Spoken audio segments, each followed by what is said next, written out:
And we are live. Hey guys, my name is Tammy Neal. I am here tonight with Chris Giles, Chris G, Giles, Canada Chris.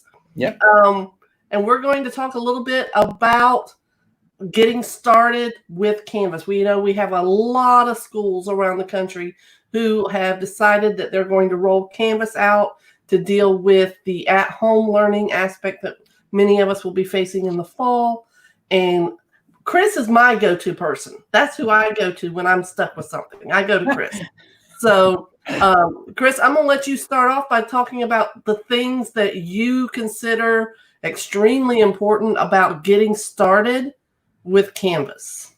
Yeah, absolutely. And I think we have one person joining us today, which I think it's awesome. So Velma, looks like you're joining us today. And I think the way we're going to do this, Tammy, and you can help me, is if you have questions that you want us to answer, that's great. We're doing this because we wanted to make sure we have some protective zones as far as who jumps in, but we are going to be looking at doing live Zoom sessions. We just want to make sure we have a comfort level with who jumps in. Right. But with that being said, asking questions or chatting, we can specifically answer things. But just to kind of introduce myself, it looks like I work for Canvas, but I really don't. I actually work in Oregon for a school district in Oregon, and they just send me swag. They just send me some free swag because I think they like me, and that's kind of important. So with that being said, just real quickly, again, my name is Chris, and I've been a classroom teacher for 17 years. Taught 2 years in Brazil, and I taught everything from pre-K to high school, and I've taught online for 5 years with Grand Canyon University. So I had that experience with teaching online as well. And our big thing is we've just finished year 4 in Canvas, and we have roughly 25,000 students using Canvas. And so when the whole COVID thing happened, we were running between 23 to 24,000 students using Canvas quite often. And I feel like we're probably going to increase that for this fall. And we'll see. I mean, I'm not 100% sure how much more we're going to see, but we are going to see more usage in Canvas this summer or this year coming up. So I will let you know that my job is to provide professional development for teachers, and that's what I do. I help kind of create, design, and I work with a team who actually is fantastic. I really work with some amazing teachers, and we do a lot of PD, and we have done tons of PD this year. And this year our PD is going to be different because we're going to intentionally kind of change things. We strongly believe that if we can help our teachers plan and intentionally plan for a virtual start, even though that's not where you want to be as a teacher, at least your mindset is, I can start there and then I can go ahead and effectively start thinking it through that process. And I don't know where Tammy is. Did you just take off? Like, am I here by myself? No, I'm here. I just wanted to give you full screen because I think you're that much of a rock star. I'm like, Tammy's gone. I can't believe it. So with that being said, I will let you know we're focusing on a couple of things. One thing we're focusing on that's really important is we've come up with 5 kind of like agreements or guiding principles to kind of help our school district move towards a consistent use of Canvas. Tammy and I were just talking that our goal, we don't want to tighten down Canvas in such a way that you can't be flexible and creative. That's not our goal, but our goal is to have some consistency. And we were just saying that the number 2 thing on our list is everything you want your students to do in Canvas has to have due dates. That's just it. Mm-hmm. And so there's really no stepping on anybody's creative thinking, I don't think. If you just want your students to do stuff in Canvas, they want to know when it's due. And it's flexible. You can change the date, but if you don't put due dates, it doesn't show up in the calendar. And when a student opens up their iPhone or their mobile device, they go to the calendar. I mean, and if it's not there, yeah, or the to-do list, if it's not there and it's Monday and they like, hey, I have nothing till Friday, I'm checking out. So we don't want that as teachers, right? So like I say, we have 5 things we're working on. And the second thing, or whatever it is the calendar event. We're also working on creating some simple home pages templates, which we've done in the past, but we're going to kind of just change them up a bit this year. And the big one is it's communication. How can we have our schools or our school districts agree on some type of communication vehicle? In other words, do you want to use announcements? Great. Be more consistent. So every Sunday night or every Monday morning, here's what we're doing this week. Here's our thing. If you want to use calendar events, then you just drop on, you just basically agree that that's the choice you're going to make, and then you're being consistent. Because as a classroom teacher who has to face potential false start, in my opinion, the number one priority that you're going to make probably is connecting with your students. And so you're going to make every possible connection possible. You're going to use all the tools you can to make the connection. Well, once you have your connection, so like Tammy's my student, and I know I have a direct pipeline, a direct contact to Tammy, and it's through email. My goal then will be to kind of help establish a routine and procedure where all my students know that we're going to be using either Canvas Inbox, perhaps email, and Zoom, and those are the three tools. So when we communicate, expect a communication on Sunday or Monday, and expect to be in Zoom, and then we might be using email. Because here's the thing, you're going to use this many tools. I don't know where my computer is. This many tools, and then your goal is to narrow down that focus. And once you narrow that focus down, then you can establish your procedures and your routines, and that is what's going to kind of drive that helpful, that's going to drive your success for your beginning of the year. Yeah. You know, as a classroom teacher, being told we're going to start Canvas in the fall and get ready for some PD, and you come in and somebody's doing a PD for you virtually right now for most of it, and you look at everything that Canvas has to offer, and you're so completely overwhelmed, and you don't even know where to start. Right. Start with that homepage. Get something there. Chris, I know you and I have talked before about making sure you have a picture of the teacher. Yeah, I think so. Yeah. Make sure that the teacher has something there that says this is where you belong. Yeah. And our big priority is not only are we going to give you a basic template as a teacher, so when you open up, we've already created a simple template. Welcome to my class. It's real, maybe a couple buttons. We're not going to go over the edge. You could still click, edit, and personalize. But just like Tammy said, one of the three things we want on your homepage is something about you, hopefully a picture, maybe a video if you want to do it each week, but something that you need to personalize and humanize your Canvas course. And I think that's really important. You don't have to change it all the time, especially if you set it up simple, or like the way I'm going to set it up, which is some buttons. You could leave it alone. Here's the thing. Kids don't care about your homepage after the first day or two. They're just not going to spend time on your homepage. Now, elementary might be different. Kind of like teachers making these beautiful bulletin boards in their classrooms, all the school rules, and and come October they don't even know that it's there because it's right. So I'm not discouraging it for creating homepages that are great and functional. Absolutely not. But just after a while, it's just not. Here's the thing.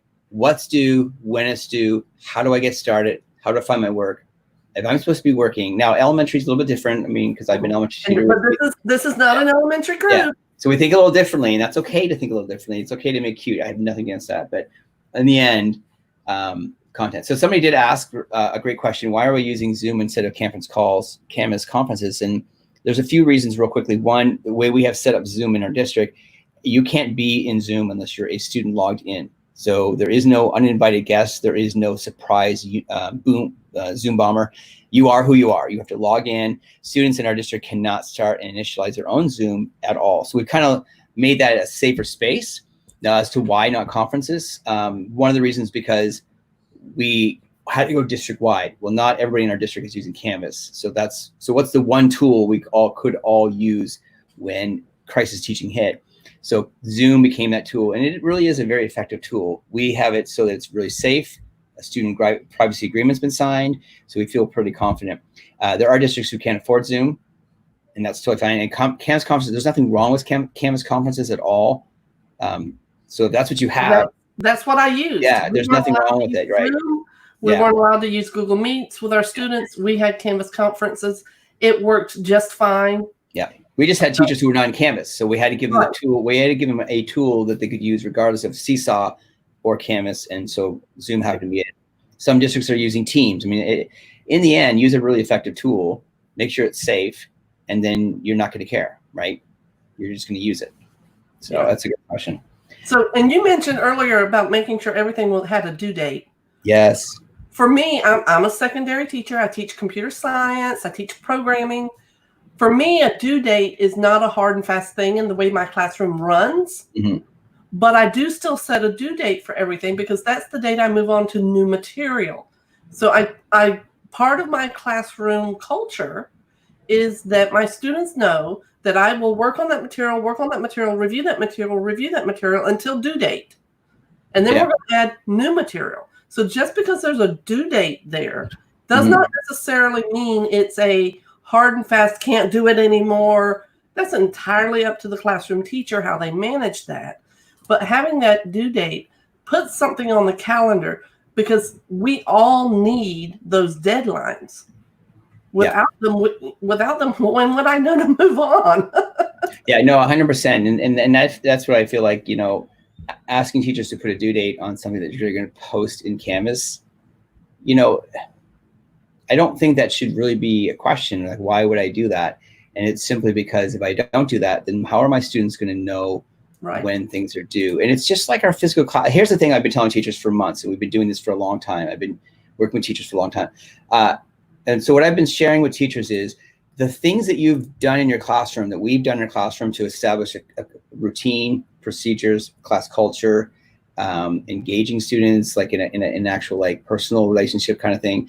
Those are all the things that you're going to do online. They're not going to change. The difference is the mechanism. So here's the thing. When your students, Tammy, come in your classroom, what's the first question they ask you? Well, number one, they want to know if that's where they're supposed to be. True. So that's where they want them to be. Okay, that's fine. So but typically after that, showing my age, I'm going back to my Harry Wongisms. Like, see, now that's awesome. Make sure that they know that that's where they're supposed to be. Right. So after they realize that that's the correct classroom, what is typically the second question they might ask? So what are we doing here? Yeah. Like what are we doing today? Right. Yeah. What are we doing so that's today? where I feel like, as a teacher, they generally ask it, if they're face to face, they generally ask it along the lines of, are we doing anything today? Right. Yes, we're going to breathe in, breathe out. So that procedure that you have in your physical classroom, what are we doing today? What's due? What did I miss? That doesn't change in the classroom environment. And if Tammy's cool in a few minutes, I'll show you the calendar. But the whole point is this, and this was somebody said the other day, we don't put speed bumps in the hallway for students to trip up and consider the challenges of school. That's not where the challenges of school should exist, right? Like, for example, you wake up tomorrow morning, and if you're married and your spouse changes the kitchen and puts things in different spaces, you wake up a bit frustrated. Well, imagine having the next day your spouse changes it again and moves things around in the kitchen, or your roommate does. So everything's in a different place, but you're required to bake a cake. Like, that's your job.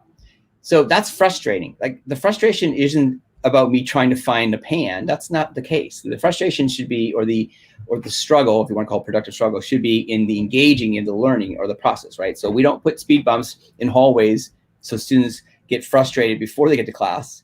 So with Canvas, we don't do that. We don't do that. We don't just dump stuff in Canvas, sit back, as the best tweet I've seen for a long time. We don't just dump things in our classroom and sit back and drink coffee. We don't dump stuff in Canvas hoping that our students are going to just figure it out. No, we want to engage them. I took my Keurig to school. What is it? I thought that's why I took my Keurig to school, because I just drink coffee all day long. So it's okay to have due dates. Someone had mentioned, if I have due date, it's kind of like I'm spoon feeding students. Well, I guess you could look at it that way, and I'm not going to say you're wrong, but is that really where the struggle should become? Is finding assignments, or should it be engaging in the actual lesson? So yeah, for me, the biggest issue was when we went to online learning. Now, granted, my classroom is 99% paperless already. Nice, beautiful. Yeah, before we went anywhere, that's just the way my classroom runs. But the biggest thing was getting them to understand that feedback loop. Yep. Because they were so used to me, instead of necessarily giving the feedback all on Canvas, I was verbally giving it to them. Right. And so getting students to understand that feedback loop, check and see if there's a comment on your assignment. See if you want them to be able to redo an assignment, fix things, proofread. You have all of those options in Canvas. Yeah. And it's just at the very beginning, getting them comfortable with that system. So that being said, is it okay if we take a few minutes and I just kind of demonstrate a couple things? Because we're talking about you. So we only have a few people joining us. That's awesome, by the way. And we're going to be doing some more sessions. But if Tam is cool, I'm going to share my screen. And I'm logged in as my daughter. So if you're like, oh my gosh, that's a student. Yeah, it is a student and it's my daughter. So and you have permission to give her data. Yeah, I haven't. Yeah, I'll give her a cookie. With that being said, you can see, you should be able to see, correct? This is my daughter's Canvas course. So when we talk about using Canvas and we're talking basics, my friends, you know, as a teacher, if I'm just started with Canvas, I want to know what these buttons do. So I want to know what the dashboard does. Well, the dashboard allows me to see all of my courses all at once. In this case, my daughter has changed it. So here are all the classes that she is typically logged in. So my dashboard is just how I got there. That's it, right? And then courses, well, courses and then all courses allows me to just see all the courses that I'm taking as a student or all the courses that I'm teaching. And you'll notice there's a star. Well, that star simply means if I unstar it, it's no longer going to show up on my dashboard. And that's simply what that means. And so by putting a star on a course, that course is on my dashboard. So dashboard is just the fastest way to get to my Canvas courses as a teacher, student, or parent. And I have control over that by going to courses, all courses, and either turning the star off or checking it or turning it off. And with that being said, the next thing is the calendar. And the reason why we point out the calendar so much is because if you're on a mobile device, students, or on some type of tablet, they're going to look at the calendar quite frequently. In this case, it's July, so she has no homework. But if I go back to April, let's take a look here. There we go. There we go. They're opening up. Now all the courses are letting her know, hey, I have some stuff to do. And so on the right-hand side, she can uncheck every course that she doesn't want information for. And she can just simply check the information, the courses that she does want to see for. Oh, okay. And so this we talked about a few minutes ago, Tammy said, why dates? And we were just talking back and forth. And this is what a student sees. I know as a student, I have something due on Friday. And if I click on it, there's some information. If I click on the title of that, it will take me to that actual assignment. So by putting things on the calendar, I'm helping students know what's due, when it's due, and how to get to it. And you're helping parents because this is an identical image of what parents see when they log in and connect to their students through Canvas. So if you're a brand new teacher, you've never ever used Canvas, then I just tell you my Canvas in 3 steps. Step 1 is you're going to publish your course. Now, if you don't have somebody in your school who's going to give you a home page, then step 1 is you make the syllabus your homepage because it's just literally 2 clicks. You're done. Step 2 is you can make the page a little more fun. You can edit and make it a little more fun. And step 3 is you just drive instruction from the calendar. I as a teacher could literally just go to calendar. I don't even have to go to my course, and I could just click on any day, and I'll show you how to do that. And I can add something that my students know they're going to do. Now, Canvas is way more complicated, it has more things than that. But if I were to tell somebody, usually I say in 15 minutes and in 3 steps, I'll help you feel comfortable using Canvas so that tomorrow you could start using it immediately. Yep. And when I first met Chris, the thing that he taught me, I'd been using Canvas for 2.5 years already when I met Chris. And him showing me the calendar, I was like, well, okay, number 1, you get that moment of, well, duh, it's always been there. Why didn't I know about it? Yeah. But number 2, it's the, oh, I can set up my whole week right here. Effectively, yeah. I mean, you really could, yeah. Whether it's an assignment or an announcement or just an event, it might simply be, I during our COVID days, Monday I dropped the new assignment. Tuesday was my conference day. That was the day that I met with the kids and I went over the lesson and taught it to them because I knew that they were going to have lots and lots of different subjects. Yeah. So I could put the event in the calendar. It didn't necessarily link to the conference itself, but kids could know that there was an event happening that day for their class. Yep. Yeah. And with that being said, I want to the other reason behind the calendar is because a lot of students can come up to these little jelly beans, snowmen, whatever you want to call them, and they can change it from card view which is what we normally feel like, oh, that's warm and fuzzy, I'm used to that, to changing it to what's called a list view. Well, the reason why that's a bit freaky is because a teacher who's not anticipating that their students should know where to go, this tells me, oh, I could click on this. This is an upcoming event. That's an assignment. It has a little icon next to it. I could put that information on the calendar. It'll still be here for the students to see, and they could quickly and accessible. Yeah. And it's super awesome. So with that being said, it's just an awareness. Like one of the things when I work with teachers is the number one thing when we talk about Canvas is know your users, right? Once you understand your users, then what happens is then you can be more intentional in how you're using Canvas. And so what I mean by that is if I understand that my students are going to go to their dashboard and this is what they see, now it makes sense why I should be putting due dates on the calendar. Or if they only log onto their mobile device and they only, which by the way, for those of you at home, if you don't know the mobile device, here, I'll quickly show this real fast. Let me log in. The mobile device simply does this.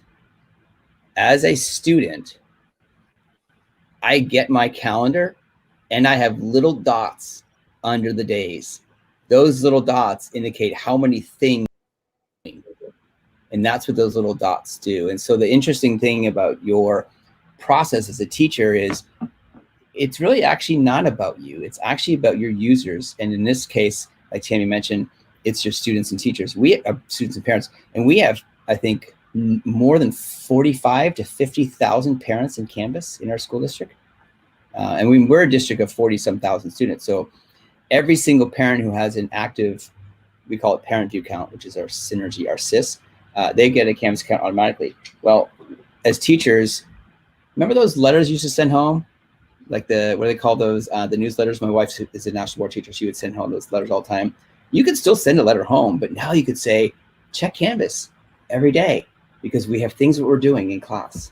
So part of the problem I had with Canvas is that I used a laptop or computer, but the students use an iPad, interaction looks different. And I think that's a really good point, is that if you have a laptop, which right now we're in the web version, and I think you bring up a great point. Bless their hearts, the Canvas user group for elementary teachers, which I used to be an elementary teacher, are really laser focused on creating home pages. Nothing wrong with that. Go for it. But the question that we wanted to bring up to people doing that was, are you aware of what your Bitmoji or your homepage, all those buttons look like on a mobile device? Are you aware of what they look like on a perhaps slower internet speed? And I can't predict what a slower internet speed looks like, but I can open up a tablet, I can open a phone, and I can open a different browser as a teacher. And I just need to be aware. So again, this is about an awareness. It's not that you're doing it wrong. It's just when you're working and creating your home pages or whatever you're creating, assignments, it's okay to stop for a minute and log in and see what it looks like. And our Facebook said, that's part of the problem. We had a different access. Yeah, students who are using the app have a little bit different experience. And I think that's a great point. So no dashboard on the mobile app. So, okay, they'd ask that question. So when we say, and I'm assuming when you mean no dashboard, you're talking about the student. Well, I'll tell you, technically, yes, there is a dashboard. But I'm not going here. I'm a student I'm a middle school, high school student, let's just say. I'm not wasting my time clicking on your course to find out what I'm doing. Instead, I'm going to go to either my calendar or I'm going to go to my to-do list, which, by the way, if you don't give me due dates, I have nothing to do. So when Tammy and I talk about that, that's what we mean by knowing your users. And there is notifications, so it still works. And there's still an inbox, so I can still communicate with my students that way. But again, nobody's going to spend time. I am not going to click in Tammy's course to go read a buried information. Instead, I'll go to my calendar and go, oh, Miss Tammy I can go to my calendar and go, oh, look here's an assignment directly from Miss Tammy's class. I can go right to it. Or she scheduled a collaboration. Absolutely. Or a conference. Now I need to go into course and get that. Yeah. Yeah. And somebody mentioned, is there a student view in Canvas? And that is true. Like right now, my position where I'm at, I'm actually able to become my daughter. Like that's my permit. I can do that. But if I were to leave, I'll leave my daughter's course and I'll just go to me. This is me. So yeah, somebody had mentioned, is there a student view in Canvas? There is. And it gives you a very light view into Canvas, but you can't replicate things like, well, what does it look like in Google? Or what does that look like if I'm using a Flipgrid or a different tool? So it does give you a view into a student's perspective, which is always good. In their Canvas perspective. Yeah, so you just have to be really aware of that. Yeah. So here's the thing, Canvas in 3 steps. If I'm going to start Canvas and I feel like I know what the dashboard is, I know what courses is, Chris, I got that down. You had mentioned a calendar event, like Tammy said she was using it. Here's my calendar event. I personally would be like, I'm going to call it my daily event, and I'm going to say on the 19th of whatever day that is, whatever day 19th, the daily event, and I'm going to call it my daily event on purpose.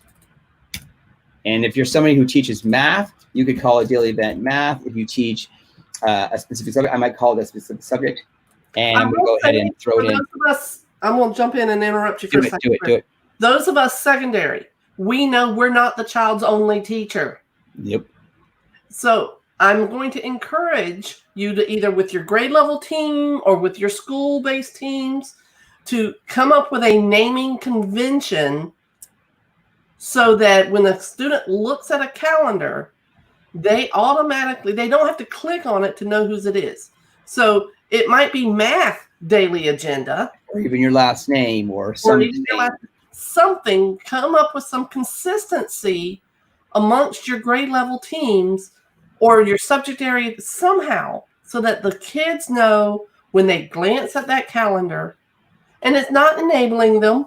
Okay, let's be real honest. When we look at our calendar as adults, we don't want to have to click on 7 things to figure out which the one is the most important. There's a reason why a calendar event has a subject header.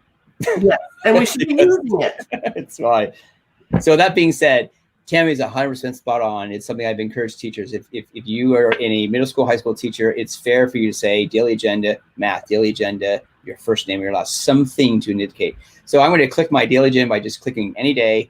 I'm going to give it a title, and I'm going to say more. I'm going to choose my course. So in this case, I'm always doing my test course, and I'm going to do more options, and it's going to bring me up. Now, some people are like, well, can I do that in Canvas Pages? You can. I'm not telling you this is the only way, but if I'm going to say Canvas in 3 steps, you can drive all your instructions from the calendar, but you can go ahead and you can make a page for each day if you want. There's nothing wrong with that. The cool thing about Canvas is if you look at it, this functions much the same. This is my rich content editor. It functions much the same.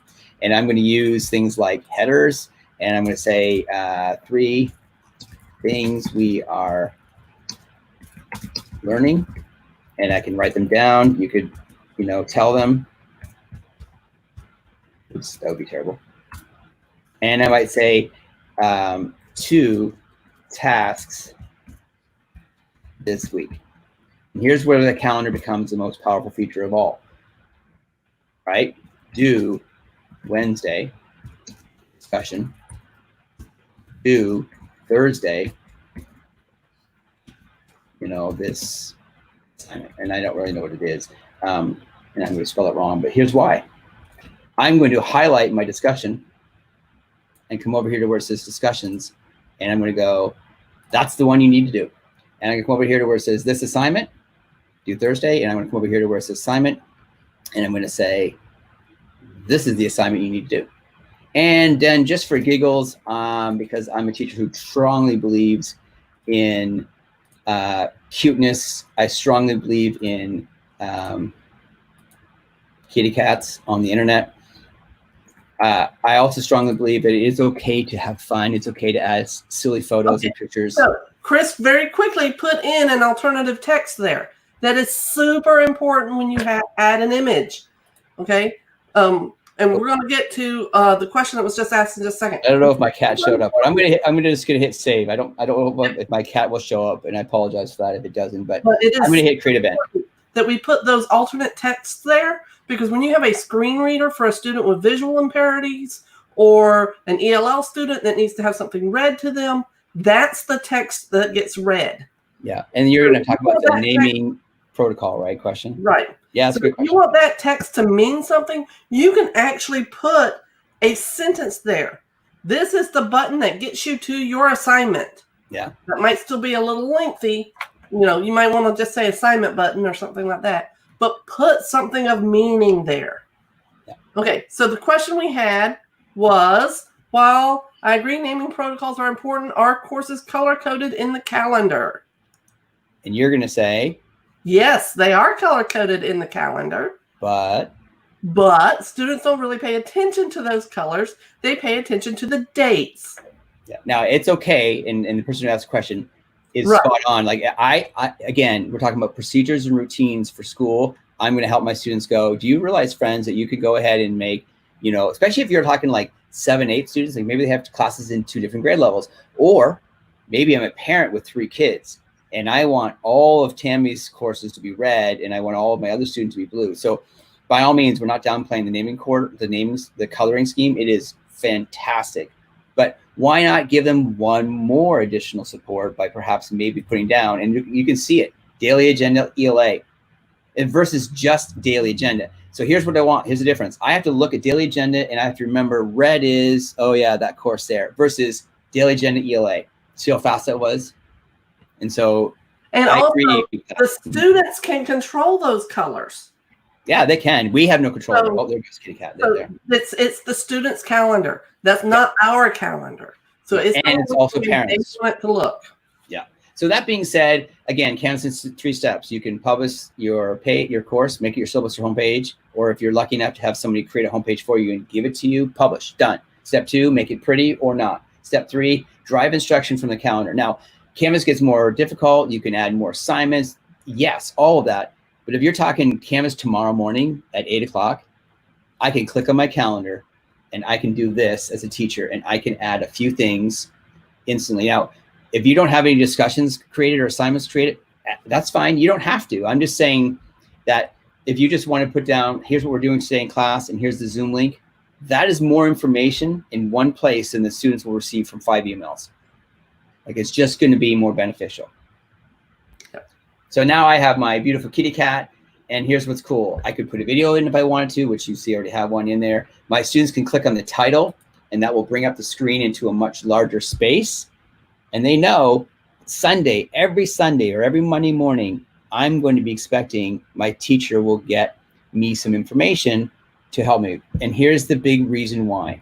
And Tammy probably has a good reason behind it too, but here's the thing. It's Monday morning. I'm waiting for my calendar to load. Sorry, it takes a long time. And I'm looking at my calendar as a 6th grader. What do you think? Let's say that tomorrow is the 20th. What do you think I'm going to do as a 6th grader if this was my calendar? Nothing. ELA course, because that's the only thing I see. That's the only information I have. Right. I mean, literally, this teacher, all of my teachers nobody has provided me any information, right? Here, I'm going to go ahead and grab, this assignment. And look how easy it is for him to move that assignment. Yeah, so I can move assignments pretty fast. Yeah. It is adjusting due dates as he moves it. Yeah. Which is really awesome. So actually, I want to do this. So I'm going to say this is due, and this is really, really important. This is due on Friday. Okay, watch this. Here's the reason why. All right. Again, I'm a student. It's Monday the 20th. And I'll move it right here. All right. It's Monday the 20th. What am I doing? Well, unless my teacher told me that I had something to look on Monday, let's just pretend I didn't write this down. I'm a student. I have nothing due till Thursday. That's awesome. Yeah, I've just taken Monday off. You know, I'm also the esports coach. My esports players with a calendar like that will probably be gaming. Yep, there you go. So the whole point of this conversation is this. Due dates, if you're going to have an assignments, if that's where you're going, but if you're doing the whole Canvas in 3 steps, how do I get started? Just real simple. Just create an event. Just tell your students what you're doing this week. If you're going to connect with them on Zoom tomorrow, that's where you can go over the information again and kind of let them know what's going on. And then you're like, okay, Chris, well, what's next? What do I do next? And that's where I was like, oh, you can create a discussion and link it. And now my students go right to the discussion and they can get started. Again, remember, we're not putting speed bumps in the hallway for our students to get to the classroom. That's not where the challenges should come. The challenges should come in engaging in the learning, right? Or I shouldn't say it always should be challenging, but that's where the engagement should be, not tripping over a speed bump. So, yeah, and great information on naming for primary and for color sort. Absolutely. If somebody's here for old, and you know what? Naming works for if you're a first grader or you're a 12th grader. As an adult, I will look at the subject heading. Yep. I typically have tendency to check an email which subject heading doesn't look like spam. There you go. Yeah. You know, it means something to me. Yeah. So I know that we said this is going to be for beginners, and I think we try to talk about beginners that we were trying to work on today. And if you have any questions you want us to show or do something, that's what we're here for. I know we only have a few people join us today, but hey, that's awesome. Well, we now have this started today. About 1:30 or so Eastern. We have just over 80 members now. We had about a little over half of them show up, which is amazing. Oh wow! We will be doing some more of this with Chris and with Courtney, who is the other co-admin for the group, and with some other folks. We're going to be, sharing the love and bringing folks in to share with you. Yes, it was recorded. It'll be in the Facebook group. Oh yeah, you did record. Okay, good call. Yes, and it will be on my YouTube channel, and I'll drop the link to that in a little while. But we're going to try to be consistent for you. Try to do one of these, maybe once a week. It may not be Chris every week because he's super busy. He's school year's gearing up, and that's going to be really crazy time for him. But well, not so much because he's really got Canvas down to a science, don't you, Chris? No, I think I know about. I think I said the other day that I think I feel pretty comfortable knowing 28% of Canvas. And that's just it. There's so much. I learned about the course templates today in the Canvas Live event that Mark Booth hosted, I saw it through Twitter. But there's just so much. Every time I turn around, there's something new to learn.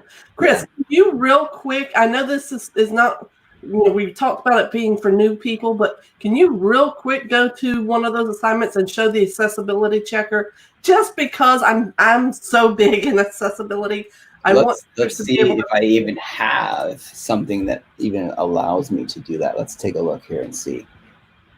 If you put anything on that assignment page, you have a little accessibility checker right there in the center. It looks like a little person in a circle. Right here. Yep. And, this is a really simple page. Oh, wow, I know issues detected, yeah. Yes. But when you start to put graphics and things like that, use your accessibility checker to make sure that you're not going to have problems with those screen readers. Here, let's just try this out. Now let's see what happens. Oh, look at that. Image file name should not be used as the alt attribute describing that content. Oh, that's a great example of change that alt text right there. What would I change it to? Banner? You could call it second grade banner. That would be fine. And then I'll hit apply. Apply, and now you're all set. And now, when I hit, and let's just double check. So let's just hit save. If I mouse over that, will that be where the alt text comes up? So let's take a look here and see. Let's say and see how this saves. If it saves, I don't know what's going on. I've noticed today internet's been a bit slow. There we go. Edpuzzle. Click on it, and I put my mouse on it. Oops, didn't mean to do that. Put my mouse on it, and there should be.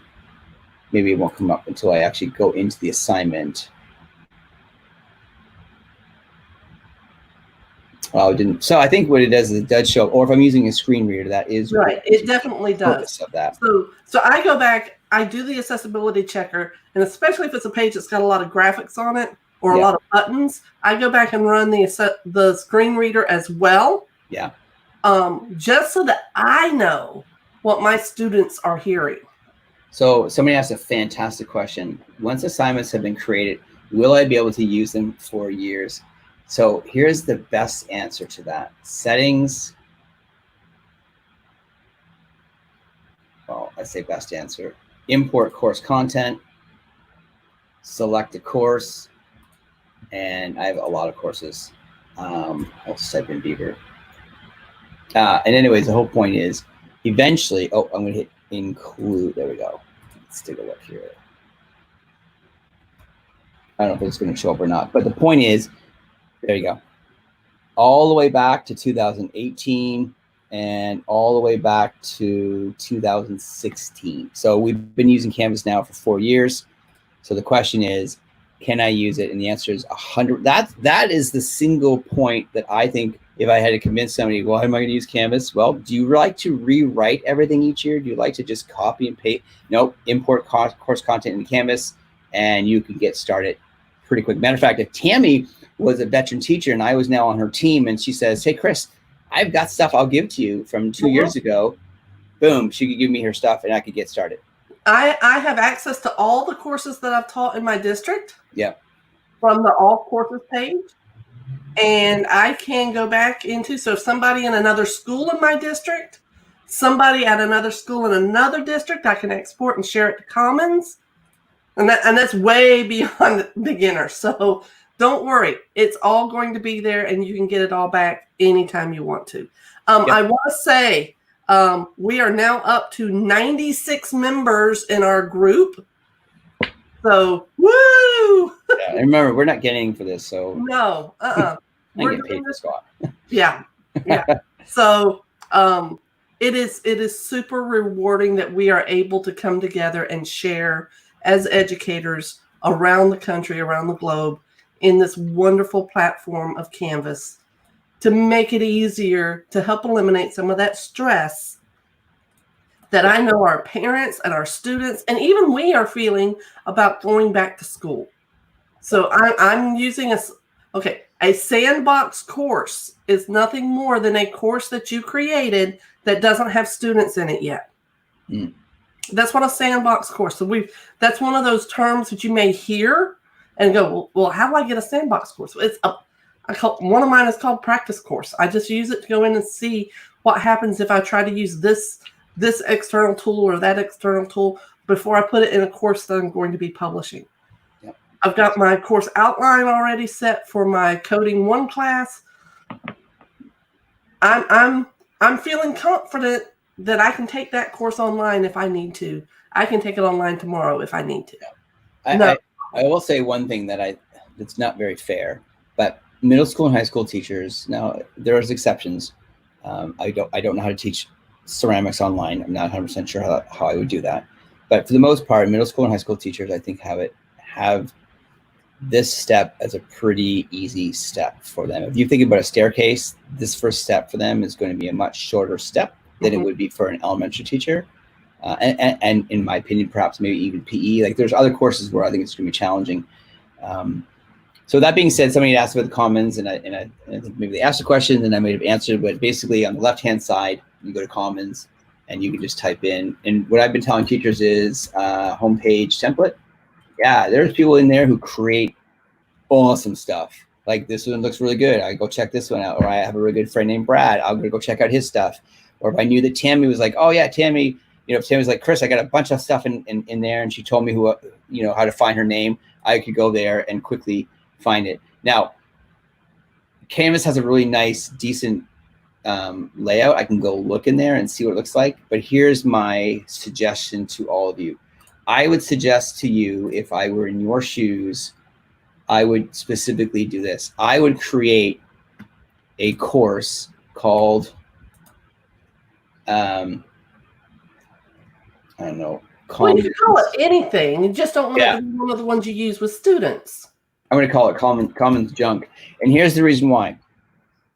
Because you will be importing I would never import anything from the Commons unless I was 100% positive it was what I wanted into my course. So what I will do is I will import it. Tammy mentioned Sandbox. You could dump it in your Sandbox. But the reason why I'm going to create a course called, actually, you know what I call it? I call it Fake. I call it Fake Commons. That's what I call it. And the reason why is simply this. Once you start importing stuff into this Fake Commons course and it's going to get bloated, you could delete the course and be gone. Mm-hmm.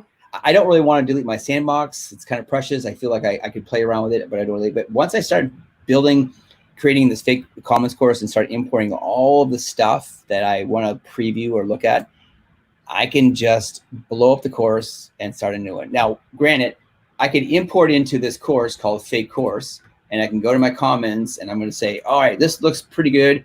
I'm going to import it into, where's my fake class? There it is, my fake class. I'll go look at it, test it out. If I'm happy, I will now import it into my legitimate Canvas course where my students are. So I don't know if that's where you go, Tammy, but that's the process I go because I don't like yuckiness. I made the mistake once of importing a course. Yeah. Yeah, I made the mistake of importing a course into a course. And I was like, oh my gosh. And I had to get IT to help me get it all cleared out because there was so much stuff. Yeah. And I will say, if Canvas was listening, which, you know, they're not listening today to us, but if Canvas was listening to us and they're like, what can we do to help instantly? Here's what I would suggest that you could do. When you import anything from Canvas, oh, I don't have anything in this course, bummer. When you import stuff in from Canvas, it comes in with a lot of stuff. Oh man, I don't have anything in this course either, really? The whole point is this, you have to individually click to delete stuff. Like that's just all there is to it. So I'll just pretend, here's my Growing with Canvas course. So let's just pretend I imported this course and I was like, I'm not totally happy, even though you should be happy. It's an amazing course. Yes. If you go to assignments, look at, if I went into assignments and went, oh man, I imported all these by mistake. Do you notice there's one thing that's missing? It's a select all button. Yes. I actually have to physically click on each button. So when we tell people create a fake course, import it into the fake course, and then when you're confident, import it into your real one, that's because intentionally you don't want to import tons of stuff that you don't need. You're going to spend more time deleting. Chris, is there a way that I could reset my course if I made a massive mistake? Yes, you can go to settings and you can click reset course right here where it says reset course. Now, mind you, it won't blow up it won't delete your students, but it'll delete everything you brought. So if you just imported stuff. So you don't want to do that 3 weeks into the term though. No, you want to do it like just as you're setting up and you're not happy. Well, if you're in pre-planning and it's all crazy, do it then. But don't do it once you've assigned things because all that work goes away. Yeah. And that and the Growing with Canvas is a great course. It's one course in Canvas Commons, but I've split it into two. I've talked with Erin. She's really fantastic. And I don't know who else the other person who designed it, but I split it into two in our district because I wanted people to feel like smaller chunks of it's like when you read a book, do you like reading long chapters or short chapters? Well, I love reading short chapters because I feel more accomplished. It's the same book. I don't get up until I finish until I get to the back cover. So so there you go. I'm just like, leave me alone. I'm reading Harry Potter series this weekend. That's just it. Awesome. So that being said, I think I know about you, Tammy, but I feel we've given a lot of information. I know, folks, you're going to want to go back and watch this video. It will be in our Facebook group. Chris has, and I'm sure Chris will drop this in the links to the event on Facebook. It is a document that he has that, you know, if you have questions, drop them there. If you want us to model something for you, we'd be happy to. And he and I both, we want to be very, very clear. We are not, number one, paid by Canvas. Number two, experts in all of this. We are users that are working with you. We've just done it for so long that we have some experience that we want to share. Yeah. I'm not here. I don't have a secret agenda. No secret agenda. I mean, the fact that I like being on TV. Well, I've been on TV. This is better because this is actually user friendly. And I put in the Google document in the chat to you, Tammy. So if you want to, in that Google document, friends, if you want to put down content, you don't have to. If you want to put your information down, my Twitter's on there, Tammy's is on there, and if you want to chat with us that way, you can. And I think appreciate hanging out. And like I said, we're going to be doing some other ones. We're also going to do some live Zooms where if we don't have large groups, then we can do face-to-face and perhaps maybe even do more than one session at the same time. Like Tammy could do one. If we have other people who are willing to hang out with us, we could do 2 or 3 at the same time. Like almost like an unconference, but you can choose which one you want to go to. Yep. All right. So with that being said, guys, Oh my we're going gosh. to call an end to this one. We'll wrap this up. This has been an amazing Tuesday night. Looking forward to seeing everybody on Facebook, and we'll touch base with you soon. Hey, Bye. thanks. Bye.